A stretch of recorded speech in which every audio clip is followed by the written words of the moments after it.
ating mga Biblia sa Lucas chapter 17, verses 1 up to verse 6. But we will concentrate in verse 5. Once again, Lucas chapter 17, verses 1 to 5. Sinabi ni Jesus sa kanyang mga alagad, hindi mawawala kahit kailan ang mga sanhi ng pagkakasala, ngunit nakapangingilabot ang sasapitin ng taong pinanggagalingan nito.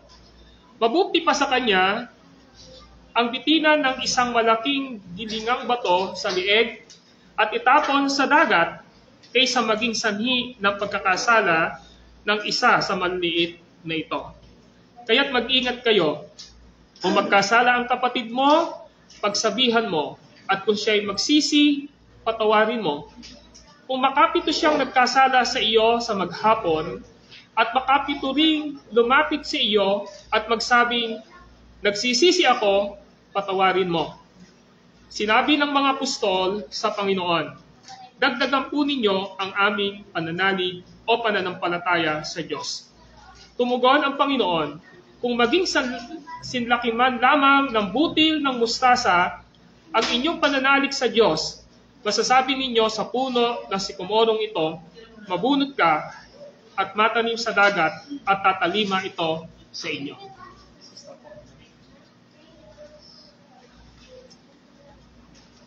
Let us pray. Panginoon po namin Diyos na banal at makapangyarihan sa lahat. Sa umagang ito, nagpapasalamat kami sapagkat niloob niyo po at pinahintulutan niyo po na muli ay magkatipon-tipon kami sa bahay-sambahang ito. Salamat sapagkat kayo ang naglalagay sa aming kalooban upang dumako sa bahay-sambahang ito. At ngayon, nasa pinaka-puso kami ng aming gawain, ang pagpapaliwanag o pangangaral ng inyong mga salita.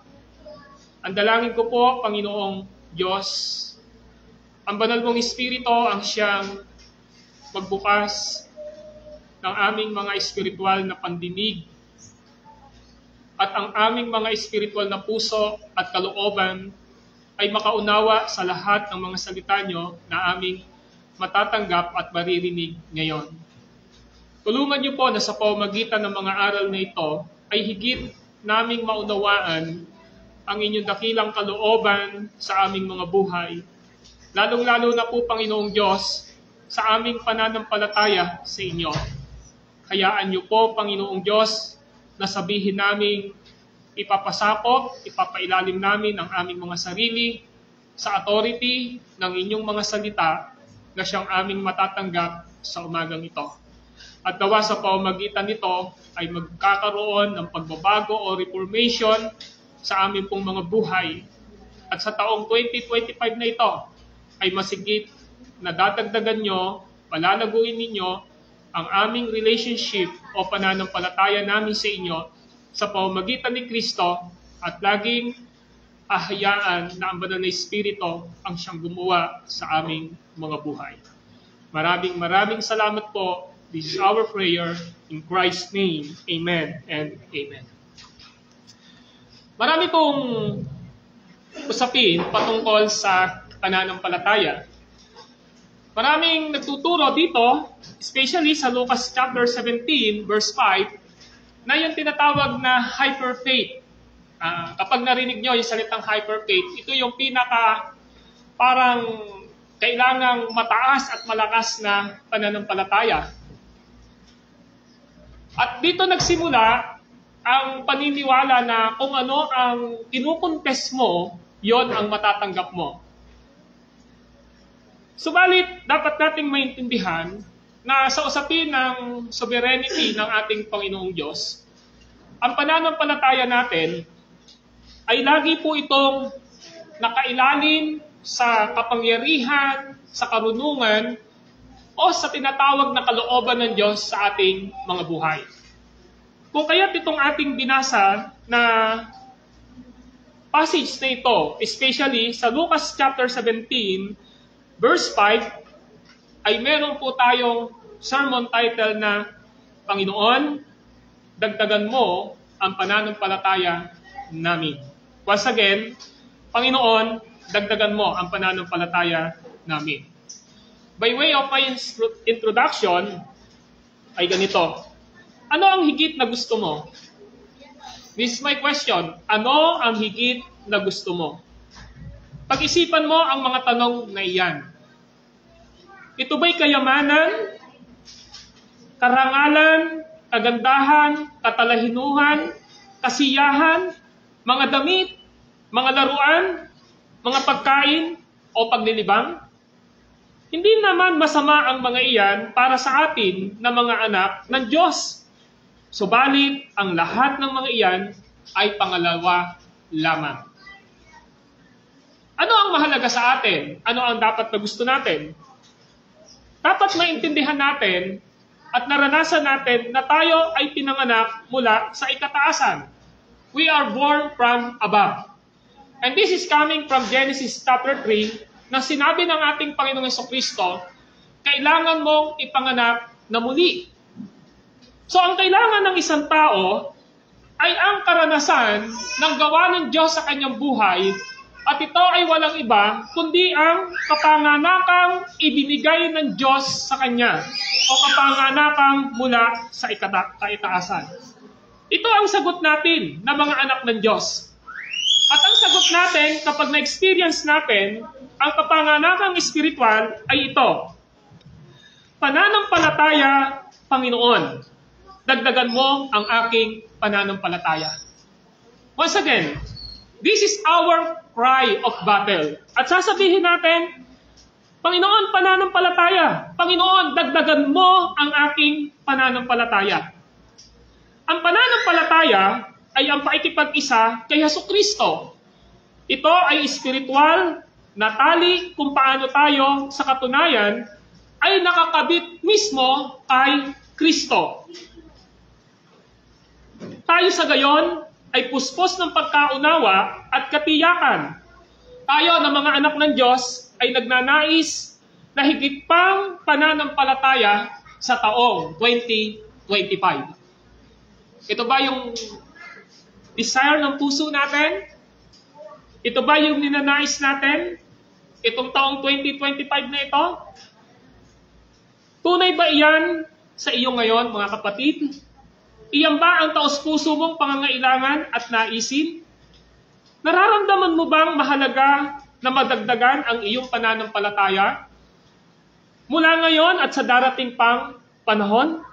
Kung gayon, iyan ay gawa ng mabiyayang Diyos sa iyo. At kung gayon, magalak ka dahil ipinagkaloob ng Diyos sa iyo ang kanyang salita, panalangin, ang mga sakramento ng bautismo at banal na hapunan, ang kapisanan ng mga banal, ang church, ang pangangaral ng kanyang salita sa iglesia bilang pamamaraan kung paanong madadagdagan niya ang iyong pananampalataya. Now, what is the context of Luke chapter 17? And now, we will see closely the context of Luke chapter 17. Ang panalangin ito, and I quote, Panginoon, dagdagan mo ang pananampalataya namin, ay pananalangin sinalita ng mga alagad kay Jesus. Makikita natin ang talata na ito sa Lucas chapter 17, verse 5. And I quote, sinabi ng mga apostol sa Panginoon, dagdagan mo ang pananampalataya namin. Mga kapatid, hindi mahirap unawain kung ano ang naging sanhi ng pagkakaroon ng pananalangin ito sa kaluluwa ng mga alagad.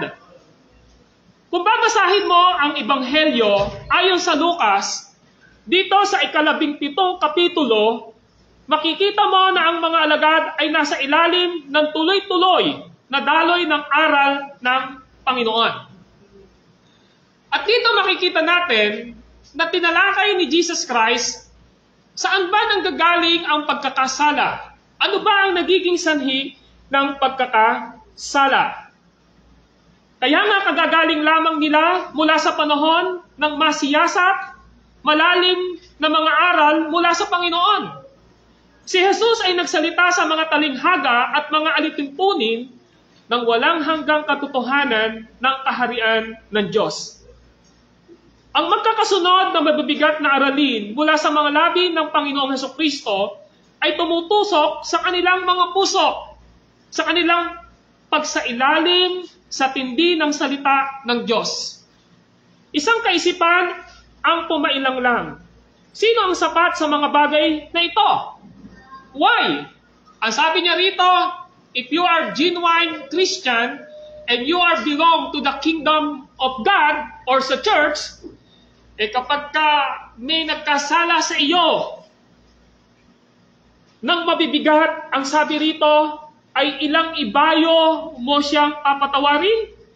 Malinaw na sinasabi rito na makapito mo siyang patatawarin sa loob ng isang araw. At kung ikaw ang naghihisanhi ng pagkakasala, ang sinasabi dito ay mayroong tinatawag na mas mabigat na kadahilanan. Kaya nga ang tinutukoy rito ni Jesus Christ, when it comes to sin dito sa mundong ito, hindi ito mawawala. Ang kasalanan ay laging naririto. And this is talk about the sanctification and the holiness of believers. Yan yung gusto niyang ipakita sa atin. Mga kapatid, dito sinasabi, sa kanilang pagsasailalim sa tindi ng salita ng Diyos, isang kaisipan ang pumailang lang. Sino ang sapat sa mga bagay na ito? Walang sino man ang nagsalita gaya nito noon. Sino ang makatatanggap ng gayong aral? Sino ang makasusunod sa gayong mga pamantayan? Panginoon, dagdagan mo ang pananampalataya namin. In our human perspective, hindi mo natin kayang gawin na magpatawad ng 7 beses sa buong maghapon na 7 tayong ginawa ng kasalanan. Tama po ba? Pero sinasabi ng mga alagad, Panginoon, dagdagan mo ang aming pananampalataya. Are you disciple of Jesus Christ? And if we are disciple of Jesus Christ, we should follow what Jesus commanded us in this passage. Kaya nga ang tanong, tunay ba iyan sa iyo? Sa pamamagitan nito, maaari mong sukatin kung ang iyo bang paikinig na salita ng Diyos sa pangangaral at sa iyong pagbabasa ng Biblia ay paikinig na mapagmahal na pananampalataya o panlabas na kasanayan. Kung ito ay paikinig ng mapagmahal na pananampalataya, nasa ilalim ka ng salitang iyon. Nakikita mo ang kayamanan nito, ang kagandahan nito, ang kapangyarihan nito, at nadarama mo ang malalim na pandama ng iyong kawalang kabuluhan at kakulangan. Kung ginagawa mo ito mula lamang sa panlabas na kaugalian at sasabihin mo, alam ko na iyan. Titingnan mo ang iyong orasan upang makita kung malapit nang matapos ang oras ng aking pangangaral. Siguro ay hindi mo na nga binabasa ang iyong Biblia. Subalit pagdating sa tunay na pananampalataya, ang katotohanan ng salita ng Diyos ay nagdiriin sa atin ng katanungan. Paano natin makakayanan ang lahat ng mga ito? Kaya binibigyan diin ng panalangin. Panginoon, dagdagan mo ang pananampalataya namin. Ngunit mas tiyakan, kung titingnan natin ang konteksto ng Lucas Kabanatang 17, makikita nating nagkaroon ng panalangin ito. Dagdagan mo ang pananampalataya namin, Panginoon. Dahil sa pagtuturo ng Panginoon tungkol sa ating relasyon, sa ating mga kapatid, na lalaki at babae, at kung ano ang dapat nating asal o ugali sa kanila. Ang Panginoon ay nagsasalita ng napakalinaw tungkol sa ugali o kaasalan ng ating mga puso sa isa't isa. Ugali o kaasalan ng pagpapakumbaba at pagpapatawad. Ang Panginoon ay nagtuturo sa kanyang mga alagad na hindi nila dapat hamakin ang isa't isa at dapat nilang taglayin ang pagpapatawad sa isa't isa na walang kinikilingang saklaw at hindi nagtatakda ng hangganan. Iyon ay pagkakataon na ang mga alagad marahil pagkatapos marinig ang mga salita ng Panginoon ay nakatingin sa kanilang mga paa at ipinapahayag na labis silang nabigo na gawin ang sinabi sa kanila ng Panginoon. Kasasabi lamang ng Panginoon, mag-ingat kayo sa inyong sarili. Kung magkasala ang iyong kapatid, sawayin mo siya. At kung siya'y nagsisi, patawarin mo siya. Kung siya'y nagkasala laban sa iyo ng 7 ulit sa isang araw, at 7 ulit siyang bumalik sa iyo na nagsasabing, nagsisisi ako, dapat mo siyang patawarin. Malinaw po yan sa verse 3 and 4. Kung ating babasahin ang Matthew chapter 18, verses 21 to 22, at sinabi ng mga, mababasa natin doon, hindi lamang siya 7 beses sa isang araw. Ang sabi ni Jesus Christ doon, kung nagkasala ang iyong kapatid, ang sabi doon, 70 times 7 mo siya patatawarin. And that is clear in Matthew chapter 18, verses 21 to 22. Now, please open your Bible if you want. In Matthew chapter 18, verses 21 to 22. Now, ano sabi dito sa verse 21? Sabi ron,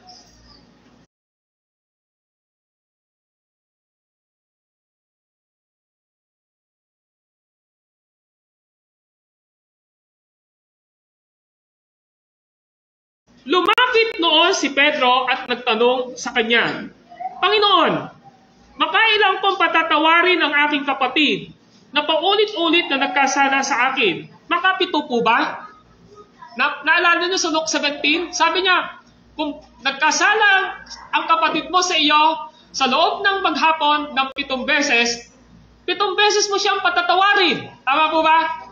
Pero ito ang tanong ni Peter. Makapito po ba? Sinagot siya ni Jesus, hindi ko sinasabing makapito, kundi 70 ulit pa nito.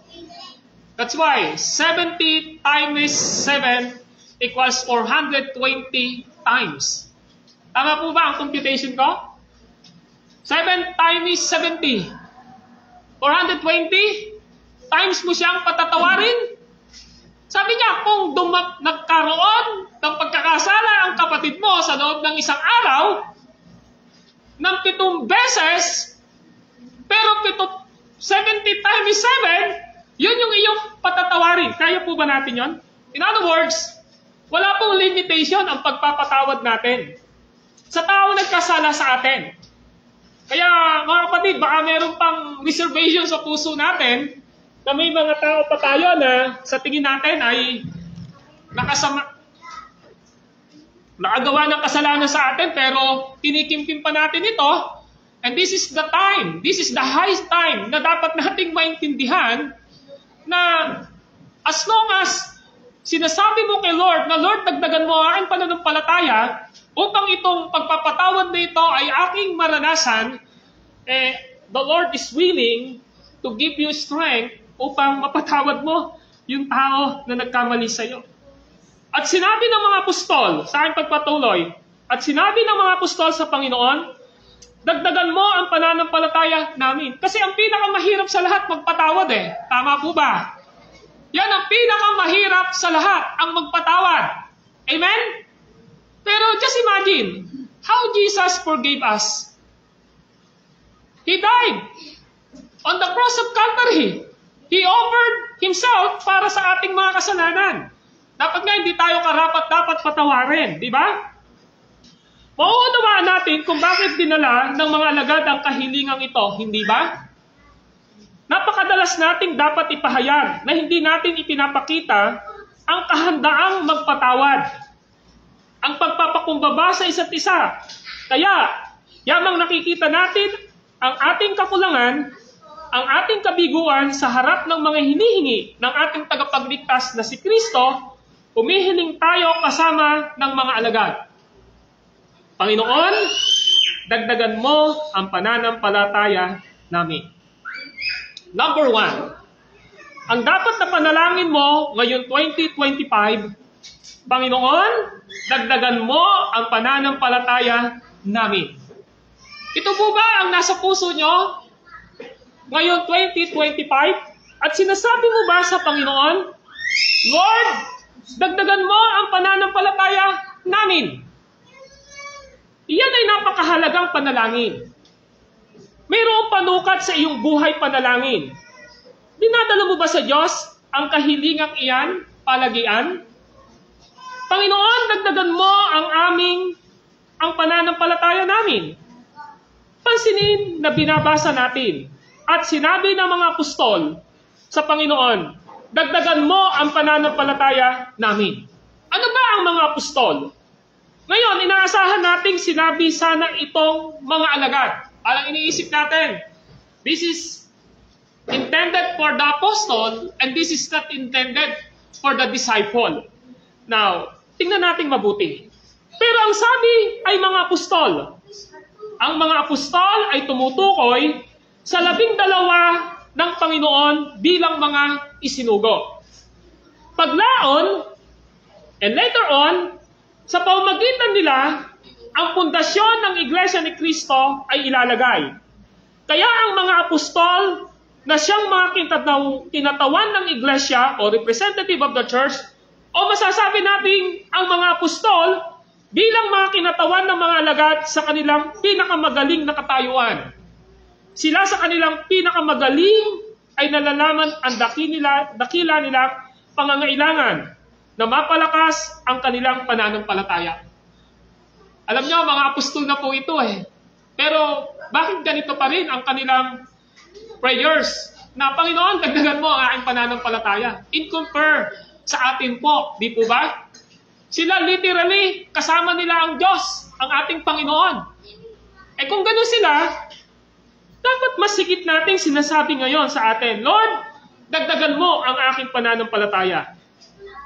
Ang anak ng Diyos, sabi nga sa kanyang pinakamagaling, ay nauunawaan kung gaano siya ganap na umaasa sa Panginoon at ang dakilang pangangailangan upang mapalakas ang kanyang pananampalataya. Letter A, pananampalataya. Ang pananampalataya natin, sapagkat walang kaloob ng biyaya ng Diyos na kasing halaga gaya ng kaloob ng pananampalataya na siyang mapagbiyayang pakikipag-isa kay Hesukristo.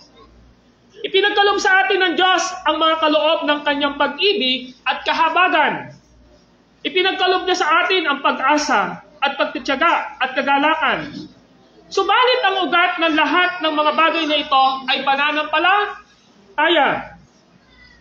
Sa pamamagitan ng pananampalataya, kung kaya minamahal ko ang aking kapatid na lalaki at babae. Kaya ko lamang umibig kapag lumalakad ako sa pamamagitan ng pananampalataya kay Hesukristo. Sa pamamagitan ng pananampalataya, kaya ako umaasa. Kaya ko lang umasa kapag ako'y lumalakad sa pananampalataya kay Hesukristo hanggang kaduluhan para sa kaligtasang ihahatid sa araw ni Hesukristo.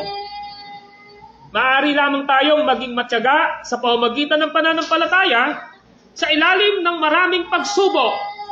Lumalakad tayo, sabi ng salita ng Diyos, sa pamamagitan ng pananampalataya. Yan ang sabi ng 2 Corinthians chapter 5 verse 7. Ano ang sabi ng 2 Corinthians chapter 5 verse 7? At ganito po ang sabi ng 2 Corinto chapter 5 verse 7. Namumuhay ako ayon sa pananalig sa Diyos, hindi sa mga bagay na nakikita. Now, ang pananampalataya ay napakahalaga. Isang kaloob ng Diyos na pinag-isa tayo kay Kristo. Ang tali ng pananampalataya, ang karanasan ng pananampalataya, ang kaalaman at katiyakan ng pananampalataya na siyang kailangan sa pang-araw-araw na pangangailangan ng kalakasan. Lumalakad ka ba sa pananampalataya? Paano ka naiiba sa paaralan, sa trabaho, sa iyong kapitbahay, sa sanlibutan? Bakit hindi mo tinutularan ang kanilang pananaw sa buhay? Bakit wala ka na ng kanilang mga ginugusto? Ang sagot ay, ang kaloob ng Diyos, pananampalataya kay Hesukristo. This is the reason. Bakit yung mga ginagawa ng mga taong walang relasyon sa Panginoong Diyos ay hindi na natin ginagawa dahil alam natin na namumuhay tayo sa pananampalataya kay Kristo.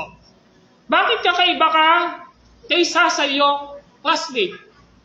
Bakit kakaiba ka kaysa sa iyong co-worker o sa katrabaho mo sa opisina? Bakit kakaiba ka sa mga ginugusto ng mga kabataan ngayon? Dahil ikaw ay lumalakad sa pananampalataya kay Kristo. Kapatid, pag-isipan mo yan. Sapagkat ang pananampalatayang iyan ay napakahalaga. Makatitiyak kang ito ay palaging layon ng pag-atake ni Satanas na sanlibutan at ng ating laman. This is the reason why we should be aware and prepared, sapagkat the more na tayo ay lumalakad sa salita at pananampalataya ni Kristo, ang sanlibutan, si Satanas, ang kasalanan ay patuloy po na umaatake sa atin. That's why in 1 Peter chapter 5, verse 8, ang sabi ron, "Umanda kayo't magbantay, sapagkat ang kaaway ninyo na dyablo ay parang liyong umaatungal." Mga kapatid, as long as you live sa pananampalataya sa ating Panginoong Jesucristo, I tell you the truth, the reality is, Satan is always attacking us. Amen po ba? The worldly pleasure is always in our front. The temptation of our flesh is always beside us. Kaya sinasabi ngayon dito, mahalaga na namumuhay tayo sa pananampalataya kay Kristo. Mga kapatid, tuwiran at palagian ang mga pag-ataking ito ay nakaumang sa ating pananampalataya. At ang mga pag-ataking ito ay hindi titigil. Dahil ito ang layunin ng puwersa ng kasamaan na kanilang puputulin, sisirain, wawasakin ang ating pananampalataya. Kaya, idinadalangin natin, Panginoon, dagdagan mo ang pananampalataya namin. If we are not aware to the work of God sa pamamagitan ng salita at ng banal na Espiritu, hindi ko natin sasabihin sa ating prayer every day na, "Lord, dagdagan mo ang aking pananampalataya." Wala po sa atin makakatayo na sa sariling lakas lamang natin. Amen po ba? Hindi natin kayang pagtagumpayan ang mga pag-atake ng kaaway, ng takbo ng sanlibutan, even our fleshly desire sa mundong ito. Without the help of God, without the power of the Holy Spirit through the word of Jesus Christ. Kaya everyday, kailangan natin sinasabi, "Panginoon, dagdagan mo ang pananampalataya namin." Unawain mo, kapatid. Ang pananampalataya ay ang buhay na pakikipag-isa kay Jesucristo na ginawa ng Diyos. Faith is alive. Amen po ba? Faith without deeds is dead. According to James. Ang pananampalatayang walang kalakip na gawa ay patay. Kapatid, we should be apply our faith, which is the Word of God, sa buhay ng bawat isa sa atin. Kaya gusto nating maintindihan, ang pananampalataya ay ang buhay na pakikipag-isa kay Jesucristo na ginawa ng Diyos. Kung sinasabi natin na tayo ay disciple, tayo ay mananampalataya, ang dapat nating tanungin, ang pananampalataya ko ba kay Jesus ay buhay? Ang pananampalataya ko ba kay Jesus ay totoo? Mahalaga po ito, mga kapatid. Sinasabi ng Diyos na ang kanyang anak, ang puno at tayo ang mga sanga. Sabi ng John chapter 15, kung tayo ay nakaugnay kay Jesus na puno ng ubas, makikita sa buhay natin, ano po, ang bunga nito. Amen? At sinasabi doon, without me, you can do nothing. Sabi ni Jesus Christ, kung hiwalay kayo sa akin, wala kayo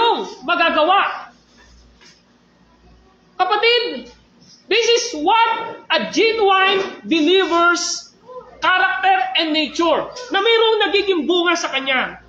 Mga kapatid, inihugpong niya tayo kay Kristo sa pamamagitan ng tunay at buhay na pananampalataya. Ang pananampalataya kung gayon ay yaong buhay, espiritual na paikipag-isa kay Kristo, kung paanong sinasampalatayanan kong tiyak ang lahat ng inihayag ng Diyos sa kanyang salita. At tinitiyak sa aking ito ay totoo. At totoo ito sa akin. Next page. Mayroon pong huwad na pananampalataya. Letter B. May huwad na pananampalataya. And I want to evaluate yourself sincerely and genuinely sa oras na ito. Sapagkat ang pananampalataya ay hindi lamang panlasa ng isang tao sa relihiyon. Hindi ho tayo relihiyon na nagsasabing, ito ang pananampalataya ng relihiyon ko. Kung bakit tayo masasabing isang church, kung bakit tayo tinatawag na binabind as religion, because of our faith, because of our belief, kung sino ang Diyos at kung ano ang sinasabi ng kanyang mga salita. Hindi lamang ito panlabas, formal na paglakad sa moralidad. Kapatid, this is not our behavior. Mas marami pa pong mababait sa atin. Tama po ba? Tama po ba? Mas marami pa pong mapagmatulungin sa atin. Kung titingnan natin ang mga politiko, mas maraming nagagawa sa atin. Kahit sila ay walang personal na relasyon kay Kristo. Tama po ba?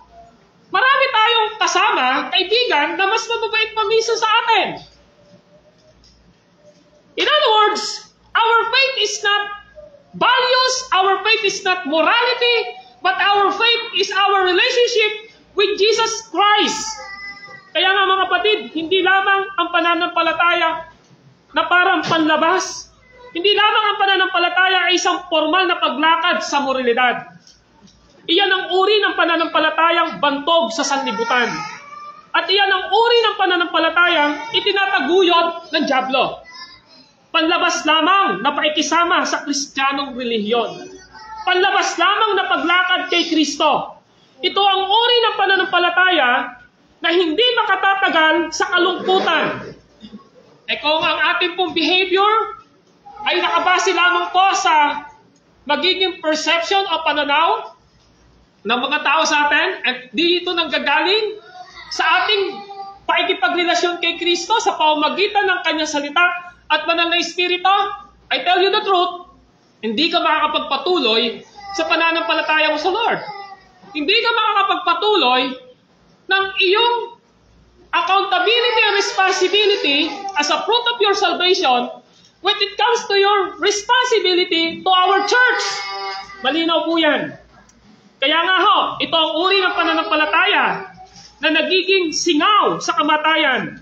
Ang uri ng huwad na pananampalataya na naghahatid ng kaluluwa sa mga apoy ng impyerno. If you remember, in Matthew chapter 7, verses 21 to 23, and Jesus says, hindi lahat ng tumatawag sa aking Panginoon, Panginoon, ay papasok sa kaharian ng langit, kundi yaon lamang sumusunod sa kalooban ng aking amang nasa langit. At sa huling araw, marami magsasabi sa akin, Panginoon, nangaral kami sa iyong pangalan, nagpalayas kami ng demonyo, gumawa kami ng mga kababalaghan sa iyong pangalan, at sasabihin ko sa kanila,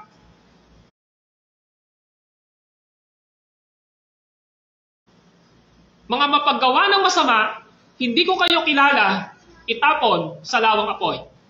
Di ba yan ang sinasabi ng Matthew chapter 7, verses 21 to 23? Hindi po porke ginagamit ang pangalan ni Jesus. Hindi po porke nangangaral, hindi po porke gumagawa ng himala, ay ebidensya ito ng isang tunay na pananampalataya. I tell you the truth, this is a counterfeit faith ng mga kinakausap ng ating Panginoong Jesucristo sa Matthew chapter 7, verses 21 to 23. So what is the implication? Kailangan nating siguraduhin sa ating mga sarili na ang pananampalataya na mayroon tayo, na dinadagdag sa atin sa pamamagitan ng salita ng Diyos at sa kilos ng Banal na Espiritu ay dapat na pananampalataya na ang pinaka-object nito ay walang iba kundi ang Diyos at subject ang lahat ng ito sa pamamagitan ng salita ng ating Panginoon. Letter C, tunay na pananampalataya. Ang pananampalataya ay hindi lamang panlabas na bagay. Ang pananampalataya ay yaong kapangyarihan kung saan ang makasalanang hinirang sa pagkilos ng Espiritu Santo ay pinag-isa kay Jesucristo sa panahon at walang hanggan. Di matatanggihan at pansarili. Ang puso ng anak ng Diyos ay isinama sa buhay ni Kristo upang masabi natin kasama ni Pablo sa Galatians 2:20. Ito ba yung puso natin? Hindi na ako ang nabubuhay, kundi si Kristo ang nabubuhay sa akin. At ang buhay na ikinabubuhay ko ngayon sa laman, ay kinabubuhay ko sa pamamagitan ng pananampalataya sa anak ng Diyos na sa akin ay nagmahal at nagbigay ng kanyang sarili dahil sa akin. Kapatid, sino ang namumuhay sa iyo ngayon? Si Kristo ba o ang laman mo? Kung sasabihin sa iyo ng Panginoong Diyos na ang buhay mo dito sa lupa, exactly 80 years, mabubuhay ka ba para kay Kristo? Kaya ba nating i-deny ang mga inaalok ng sanlibutan? Kaya ba nating i-deny ang inaalok ng ating sariling laman? Kaya ba nating mag-submit kay Jesucristo bilang Panginoon na dapat nating sundin sa ating mga buhay? O tinatanggihan natin ang kagustuhan ni Jesus sa buhay natin? There is a radical change sa buhay ng isang Kristiyano na sinasabi ng Galatians 2:20. Once again, and I quote, hindi na ako ang nabubuhay, kundi si Kristo ang nabubuhay sa akin. At ang buhay na ikinabubuhay ko ngayon sa laman, o sa katawan ko ngayon, ay kinabubuhay ko sa pamamagitan sa pananampalataya ng anak ng Diyos na sa akin ay nagmahal at nagbigay ng kanya sarili dahil sa akin. End quote. Sa pamamagitan ng kapangyarihan ng pananampalatayang iyon, tayo ay lubos na nahikayat sa ating kasalanan. Tayo ay inihatid sa pagsisisi. Tayo ay binigyan ng katiyakan sa ating kapatawaran. Tayo ay inaliw sa kapatawaran ni Kristo. Ang kapangyarihan ng pananampalataya na ipinagkaloob ng Diyos ay sumasakop sa bawat kakayanan ng ating pagkatao. Sa pamamagitan ng pananampalataya, tayo ay nag-iisip. Sa pamamagitan ng pananampalataya, tayo ay nagpapasya o nagdidesisyon. Sa pamamagitan ng pananampalataya, tayo ay nagnanasa o mayroong desire. Ang pananampalataya ay yaong pagkaunawa kung paanong niyayakap natin ang katotohanan ng salita ng Diyos at ito ay nagiging ilaw sa ating kaluluwa. Amen? Yan ang gusto ng Panginoong Diyos. Ang pananampalataya ay yaong katiyakan na sa akin, ako'y nahikayat, sa akin ay ang ebanghelyo ng Diyos. Hindi ka nagbabago dahil dinidiktahan ka ng iyong asawa na magbago ka. Hindi ka nagbabago dahil gusto ng nililigawan mo na magbago ka. Hindi ka nagbabago dahil may puwersang nagsasabi sa iyo na tao. Kundi nagbabago ka dahil sa kadahilanang si Kristo ang nagbago sa ating mga buhay. Amen po ba? Yan ang gustong ipakita sa atin. Ikaw at ako ay dapat nahikayat. Nahikayat ng ano? Nahikayat tayo ng ebanghelyo ng Diyos na siyang nagbago at nagligtas sa atin. At sa pananampalataya, tayo ay naninindigan. Ang pananampalatayang iyan ay kailangang mapalakas. Yan ba'y desire ng puso natin? Lord, 3 taon na akong mananampalataya. Alagad mo, disciple mo. Pero ang tanong ba, nagmamature ka ba sa pananampalataya mo? O ikaw pa rin ang sinasabi sa Hebrew chapter 4 na dapat ang kinakain mo na matigas sa pagkain, pero ang gusto mo, gatas pa rin. Dapat kumakain ka na ng matigas na karne, pero ang kinakain mo ay pambata pa lamang. Kapatid, we should be matured spiritually sa buhay natin as long as the years pass by sa ating mga buhay. Dapat nagmamature tayo sa ating pananampalataya because the desire of our heart is the prayer of the apostle. Sa nasabi, Panginoon, dagdagan mo ang aking pananampalataya. Kapatid, sa ating mga sarili, ang pananampalatayang iyan ay palaging mahina. Kung ang paghahawakan lang natin ay ang sarili natin, hindi lalakas ang ating pananampalataya dahil ang napipid sa ating katawan ay ang takbo ng sanlibutan. Honestly speaking, sa nakaraang isang linggo, ano'y pinakain mo? Sa isip, sa mata mo? Pinakain mo ba yan ng salita ng Diyos? Do you have a regular Bible study and meditation and prayer? Alam mo yan. Alam ng Diyos yan. Kung ang sarili lang natin ang masusunod, ayaw ng sarili natin, ayaw ng laman natin, ang mga bagay na espiritual. Kaya nga kung magiging honest ka lang ngayon kay Lord, just evaluate yourself. For the past weekdays na nakaraan na yan, paano ka naging uhaw sa Panginoon? Meron ka bang pananalangin consistently? Palagian? Nagbabasa ka ba ng Bible para i-meditate mo? May desire ka ba na pumunta sa mga gawain pang-spiritual? And I tell you the truth, and this is a practical and the reality. Yung buhay natin, mas gusto natin yung mga bagay na inaalok ng mundo. And this is sad sa buhay ng isang Kristiyano kapag ang ating mga sarili ay patuloy na nagtitiwala sa ating mga laman. Kapatid, sa ating mga sarili, ang pananampalatayang iyan ay palaging mahina. Kahit sinasabi na ni Jesus sa atin, o ikaw na maliit ang pananampalataya, bakit ka nag-aalinlangan? Kaya gaya ng sabi natin, nariyan ang lahat ng pag-atake ng dyablo at ng sanlibutan at na sarili nating laman laban sa ating pananampalataya. Panginoon, pinapakita sa rin nito, palaging tinatangka ng sanlibutan na pagbasakin,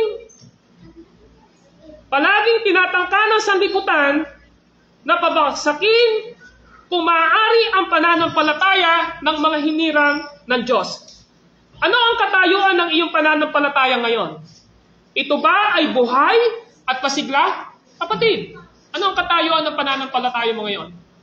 Buhay ba ito at masigla o malapit ng mamatay? Kapatid, buhay ba ang pananampalataya mo sa Panginoong Diyos? Masigla ba ang pananampalataya mo sa Panginoong Diyos? O baka pag ang pag-uusapan ay spiritual na aspeto, matamlay na matamlay? Nagbibigay ba ito ng kalwalatian sa Diyos ang pananampalataya mo? Ikaw ba ay nawawalan ng pag-asa? At ikaw ba ay nanghihina sa iyong pananampalataya? Panginoon, dagdagan mo ang pananampalataya namin. Nakita mo, ang pananampalataya ay hindi isang bagay na maire-reserva mo. Kailangan nito ng kalakasang nagmumula sa Diyos araw-araw. Ang pananampalataya ay hindi tulad ng isang pang-nuclear na vapor, pandigma, na may nuclear reactor sa loob nito. Kaya alalayan ito sa loob ng maraming buwan. Hindi yung ganun yung pananampalataya natin. Kundi ang pananampalataya ay isang buhay na relasyon kay Kristo na nangangailangan ng kalakasan araw-araw. Amen po ba? Kaya, don't be lazy to your spiritual life. Huwag po tayo maging tamad sa pananampalataya natin para magpalago kung paano ang katawan natin ay pinakakain natin 3 beses isang araw, sinasamahan ng mga snack o merienda. Kailangan natin pakainin ang ating sarili ng salita ng Diyos. Amen po ba? Kung paano ang relasyon mo ay nag-growth dahil lagi kayong nag-uusap ng mga taong malalapit sa iyo, kausapin mo palagi ang Diyos sa iyong buhay sa pamamagitan ng pananalangin. Amen po ba? Kapatid, ang pananampalataya ay isang buhay na relasyon kay Kristo na nangangailangan ng kalakasan araw-araw. Panghuli at pangalawa, ano ang pananampalataya mo sa panalangin? Pinangahawakan mo ba ang Diyos at ang kanyang mga aral araw-araw? Gaya ng ginawa ni Jacob na nagsabing, hindi kita bibitiwan, malibang ako'y babasbasan mo. Yan yung sinabi ni Jacob Habang nakikipagdigma siya, ang sabi ni Jacob sa anghel, hindi kita bibitiwan hanggat hindi mo ako binabasbasan o pinagpapala. Ang tanong natin dito, paano ka nakikipagdigma sa buhay spiritual mo? Lagi mo bang sinasabi, Lord, hindi kita bibitawan. Patuloy mo akong basbasan, patuloy mo akong palakasin sa aking pananampalataya. Sinasabi mo bang wala kang panahon? May panahon ka para sa iyong negosyo. May panahon ka para sa iyong trabaho. Nasusundan niyo po ba ako sa manuscript natin? Ulitin ko, mga kapatid. May panahon ka para sa iyong negosyo. May panahon ka para sa iyong trabaho. May panahon ka para sa iyong pag-aaral. May panahon ka para sa iyong paglilibang. At may panahon ka para dito at para doon. Ngunit wala kang panahon upang manalangin. Panginoon, dagdagan mo ang pananampalataya namin. Kapatid, kumusta ang iyong pananampalataya sa pagsubok? Kapag pinadadalan ng providensya ng Diyos ang ulap sa ibabaw mo at dinadala ka sa daan na ayaw puntahan ng iyong daman. Kapag sinasara ng Diyos ang pinapahalagahan mong pag-asa at napapagod ka sa ilalim ng pagsubok ng kasalukuyang panahon. Panginoon, dagdagan mo po ang pananampalataya namin.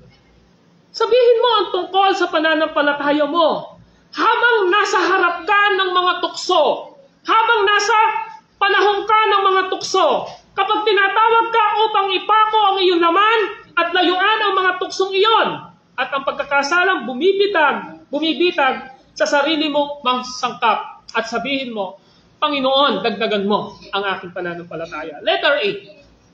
Makipaglabang ka sa mabuting paikipaglaban ng pananampalataya. This is our marching life. Makipaglabang ka sa mabuting paikipaglaban ng pananampalataya. Muli, kailangan nating manalangin. Panginoon, dagdagan mo ang pananampalataya namin. Kaya kapag iniisip natin muli ang kanyang mga salita, kung paano natin dapat ibigin ang isa't isa, na kailangan nating magpatawad, kung paano pinatawad tayo ng Diyos, sa gayon ay kailangan nating sabihin, Panginoon, dagdagan mo ang pananampalataya namin. Mahirap pong magpatawad. Amen? Sa sarili nating kakayanan. Pero pag sinasabi natin, Panginoon, dagdagan mo ang pananampalataya namin. 7 beses, tulungan mo akong magpatawad. 70 times 7, tulungan mo akong magpatawad. Kapatid, layunin ng Diyos na mapalakas ang ating pananampalataya. Yan yung layunin ng Diyos Mapalakas ang ating pananampalataya. Nalulugod ang Panginoon sa iyong kapatid na marinig ang kahilingang ito. At nangangako ang Diyos na tutugon siya. Nangangako ang Diyos na tutugunin ang kahilingan upang dagdagan ang pananampalataya. Letter B. Paano ng Diyos ginagawa iyan? Now listen. Sa maraming paraan. Paano ba ginagawa ng Diyos na dagdagan ang ating pananampalataya? Paano ba tayo pinagtatagumpay ng Diyos? Paano ba niya tayo kinukorek? Paano ba niya tayo tinutulungan? Paano ba niya tayo pinataguyod sa ating buhay espiritual at sa ating iglesia? sa maraming paraan. Gagawin niya iyan, una sa lahat, sa pamamagitan ng pagpapakilala sa ating kahinaan. Kapatid, kailangan nating sabihin palagi sa Lord, Lord, without you, I am full of weakness sa buhay ko.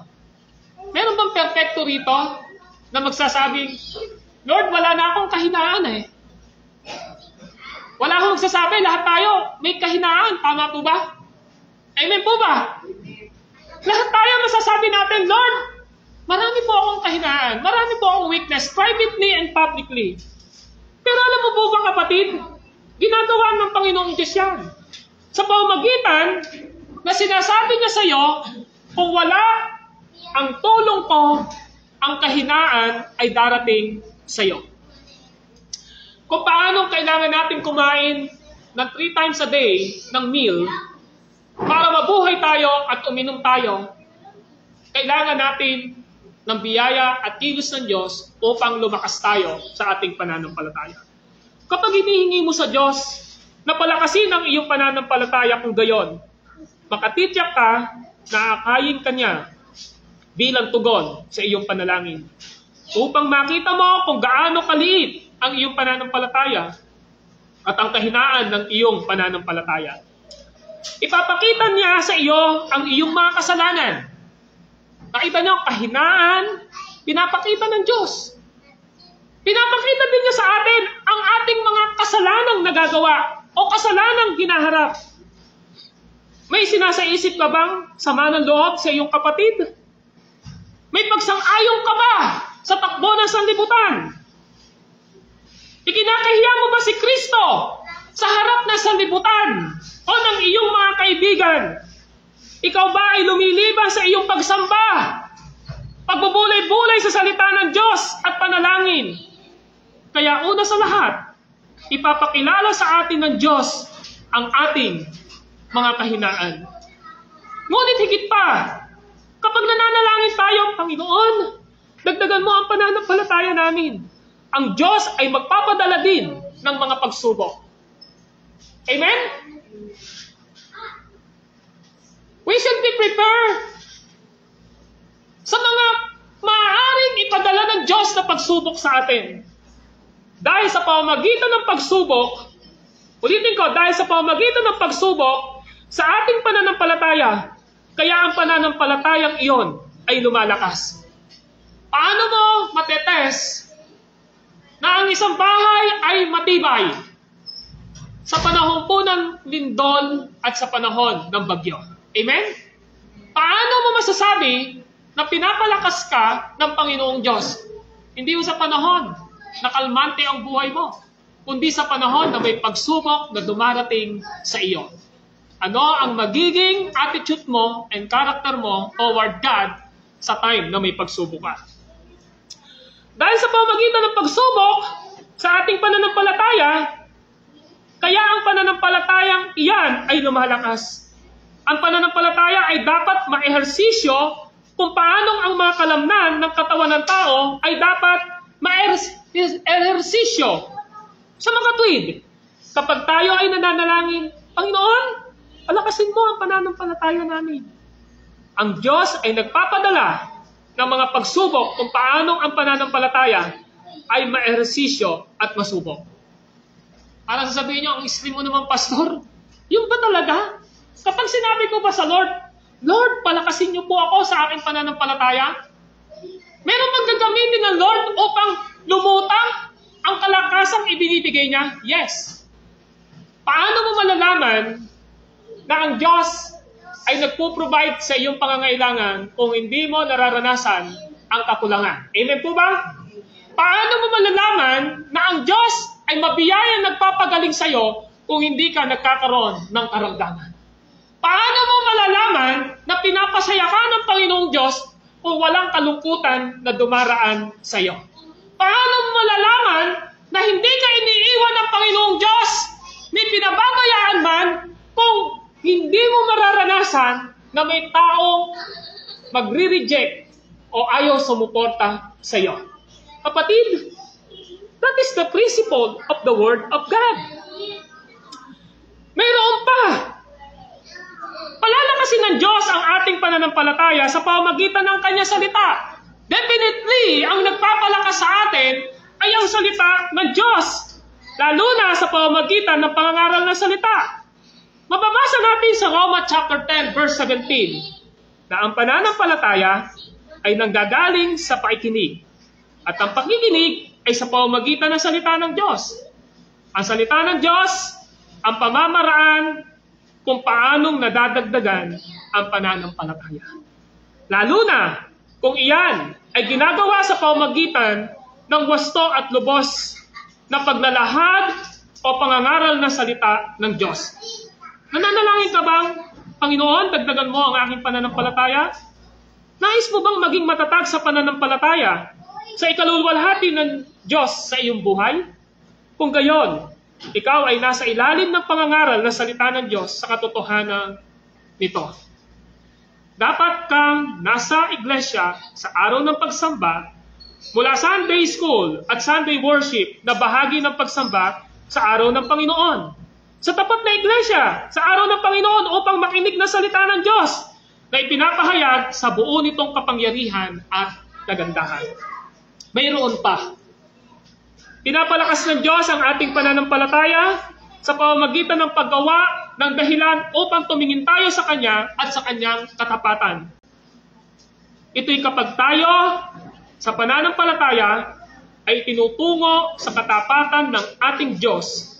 Sa gayon tayo ay malakas. Mayroon pa. Pinapalakas ng Diyos ang ating pananampalataya sa pamamagitan ng paggawa ng dahilan upang tumingin tayo kay Kristo. Ang pananampalataya sa huli ay napapalakas kapag ito ay inihahatid na makita si Kristo, si Kristong napako sa krus. And this is our motivation. Why we are persevere sa ating mga pananampalataya, because our eyes look unto Jesus. In Hebrew 12:2. Ang pananampalataya ay napapalakas kapag nauunawaan nito na ang kanyang gawa sa krus ay lubos at ganap sa bawat dako, na hindi nangangailangan ng karagdagan sa kanyang gawa at walang maaaring humalili sa kanyang ginawa. Ang Diyos sa pamamagitan ni Jesucristo ay iniligtas tayo.